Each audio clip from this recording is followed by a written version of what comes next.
Hello. As the title says, I work at a 24/7 movie theater. Recently, a strange turn of events has me reconsidering my current occupation. You see, I work during the graveyard shift from 11 p.m. to 7 a.m. Now, other than this theater being open 24/7, everything is the same. However, there are rules to the overnight shift we have to abide by. I can remember the first night on the job when my boss, Tyaman, showed me the ropes, reminding me that there are steps to cleaning and shutting down the bathrooms and how to clean the screening rooms in between movies. He took me to his office to show me a set of rules we must follow. Okay, Andre, we have a set of rules you must always follow, and if not followed, you will be a cause for termination, Tyaman said sternly. I will have zero issues following. I spoke with extreme enthusiasm. Well, looks like you want to work. Okay, let's go over them. He spoke in a happier tone. 1. When it comes to 0300, you must close down all the bathrooms until 0400. 2. When cleaning out the theater, the light has to be on, and you must finish before the screen turns black. 3. If a man without a face walks in, you are not to speak to him for any reason. 4. All of the staff must enter the lobby at 0300 and stay there until 0400. 5. If you see someone talking to a man without a face, do not attempt to stop them and look away. 6. Do not attempt to film or record anything that goes on here. Now that we have gone through all of the rules, is there anything else you need from me? He said nonchalantly. No, I'm good. I spoke, swallowing my nerves. He smiled at me and escorted me out of the office, then left the theater.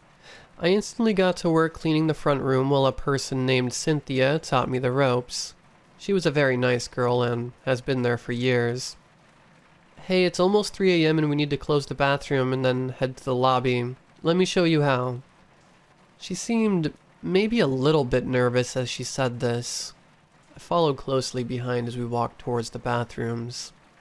The only strange thing is how the bathrooms have deadbolts that are kinda hidden on the outside. Okay, first we knock 3 times and crack the door open, then ask if anyone is in there. She takes a deep breath and knocks 3 times. Anyone there? Custodians, we need to clean the bathroom at this time. She listened closely and heard someone say, yeah, I'm almost done. A woman's voice can be heard in the background. Well, okay, thank you. She looked hurried and looked down at her watch, seeing the time clicking closer to 3 a.m. At the time, it was 2:57 a.m., and I can see Cynthia getting more and more on edge as the time gets closer.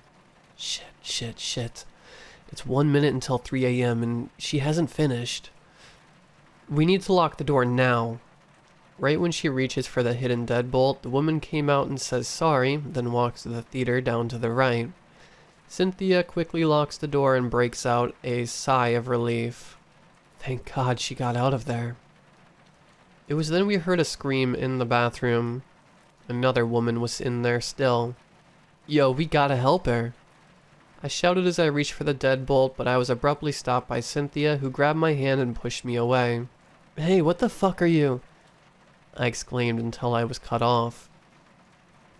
Listen to me now and listen carefully. We cannot open this door. If we do, you and I will die. Now we gotta get to the lobby, she said with fear in her eyes and pushing me to the lobby. In the background, I can still hear the unknown woman screaming in the background as if she was being killed. I can hear the screams even in the lobby, but when it became 3:30 a.m., the screaming stopped, with the sound of tearing flesh and breaking bones. For the first time, I felt primal fear. The idea that someone was being torn to shreds made me feel like I don't want to be there anymore. I slowly started walking toward the doors when it walked in. Standing in front of me was a man about 8 feet tall wearing a suit and a bowler hat. He had no face, No eyes, ears, mouth, or even nose. He looked at me, then looked at the front desk and continued walking. He briefly stopped at the front desk and placed 5 human fingers made of gold on the counter. He waited for the cashier to hand him what looked like a movie ticket made of pure light. He walked down the hall before a customer was walking down the same hallway and didn't seem to notice him. I decided to look around the corner and followed him with my eyes. He stopped in front of a picture on the wall and walked through it. I can hear everyone taking a deep breath. Cynthia pulled me to the side to speak with me. Okay, so I need you to keep a promise. You and I are going to clean the bathroom, but you cannot say a word about this to anyone or anything. What you see here stays here, got it? She looked at me with fierce determination. Yeah, I promise. Of course, that was a lie. She and I got to the bathroom, and she took a deep breath and shakingly opened the door.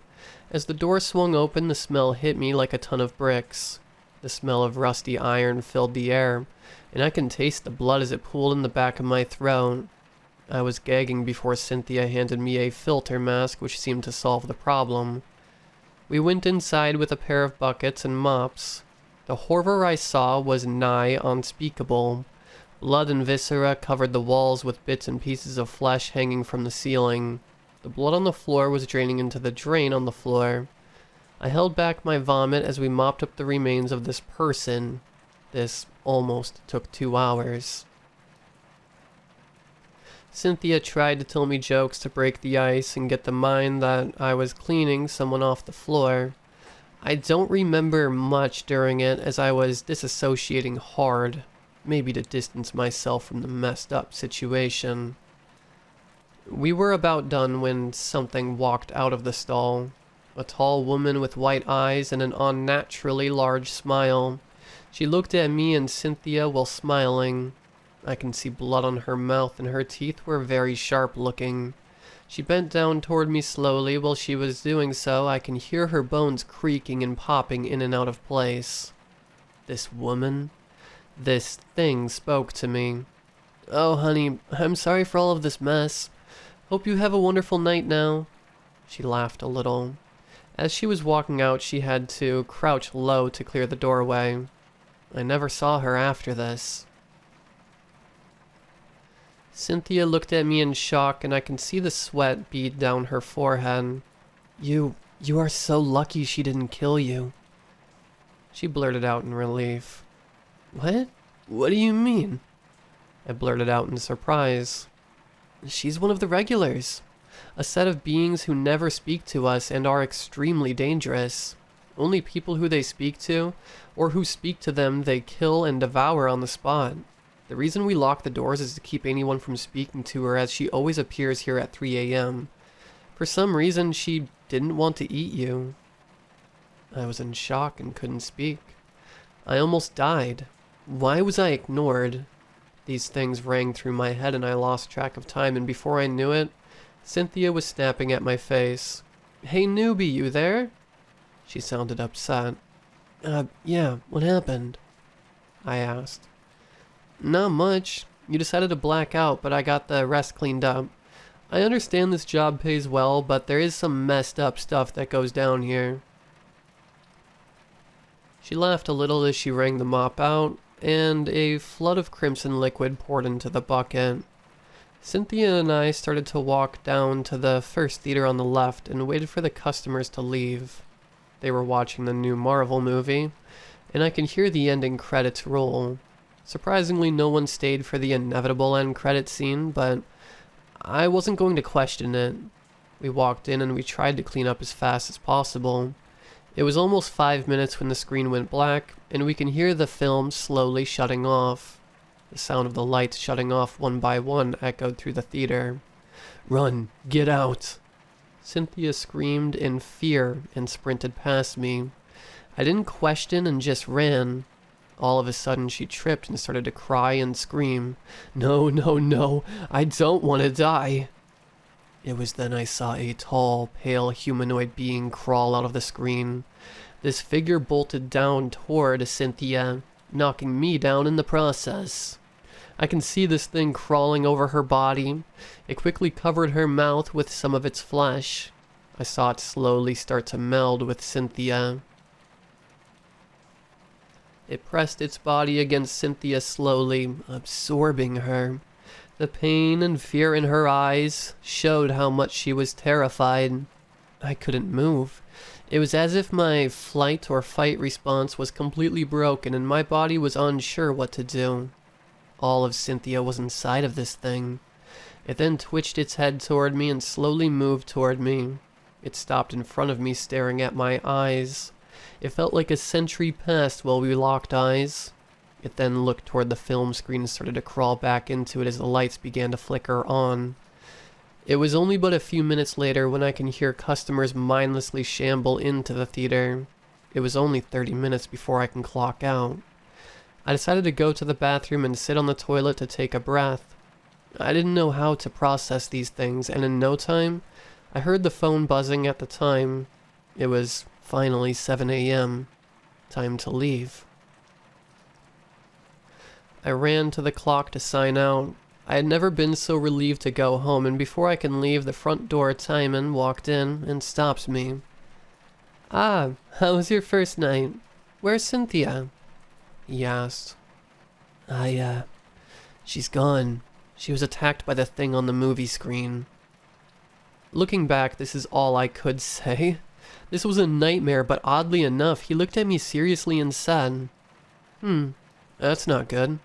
So you were able to make it out, huh?" he asked as he scratched his head. "Not really. I fell and the thing just stared at me after. Absorbing Cynthia," I said while trying to hold back my feelings. "You survived. Interesting. Well, hey, kiddo, what if I told you I am going to promote you and triple your wage if you stay working here? I'll do it starting tomorrow." He spoke with confidence and grandiose. "Let me sleep on it. Is that okay? I need to get home and sleep," I said shakingly. "Of course. Sleep it off and come back. We will be eagerly waiting." He waved me off and started to walk toward. I got home and immediately vomited. I have never been so terrified in my life. The money is going to be amazing, but I don't want to die. But it doesn't seem like I would. Tell me, have you ever seen the devil? I feel like last night I have. Anyways, stay safe out there, people, for you never know what is lurking in the shadows.